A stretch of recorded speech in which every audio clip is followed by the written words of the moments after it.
अस्सलामुअलैकुम चयो त क्विक अपडेट ॾियां तव्हांखे। अल्हम्दुलिल्लाह असां TLT कंटेंट क्रिएशन जो कोर्स जेको आहे असां 2 मंथ्स जो कंप्लीट करे छॾियो।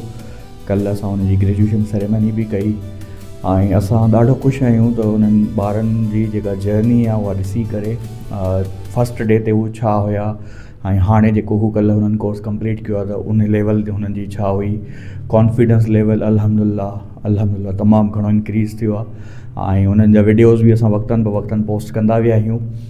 ऐं हाणे वॉट नेक्स्ट हिकिड़ी बैच निकिरी वई, हाणे असां ॿी बैच स्टार्ट करणु वञी रहिया आहियूं।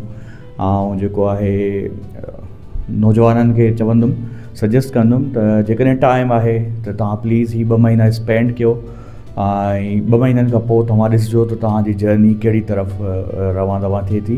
ऐं ॿियो बि हिकिड़ी ॻाल्हि ॿुधाईंदा हलूं त छो कंटेंट क्रिएशन छो एॾी इम्पॉर्टेंट आहे। ऐं हिकु त यूट्यूब ऐं ऑनलाइन अर्निंग जो त हुन में आहे ई कॉन्सेप्ट, पर अॼुकल्ह जेके कंपनीज़ आहिनि, जेके वॾा कॉर्पोरेट सेक्टर आहिनि, उहे उन में हिकिड़ो कंटेंट क्रिएशन जो डिपार्टमेंट इंट्रोड्यूस पियो थिए।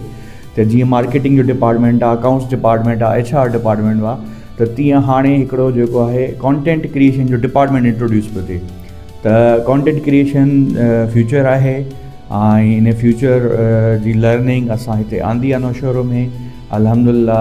ऐं कोशिशि कयूं पिया त जेको आहे सुठी नॉलेज, सुठो इन्वायरमेंट ऐं सुठो जेको कंटेंट आहे असां उहो पढ़ायूं त जीअं ॿारनि जी जेका ज़िंदगी आहे उहा ट्रांसफॉर्म थिए। ऐं तव्हांखे रिक्वेस्ट कंदुमि त महिरबानी करे टाइम आहे त ज़रूरु असांजो ही कोर्स जॉइन करे ॾिसो, इंशाअल्लाह तव्हांखे ॾाढो मज़ो ईंदो। Thank U.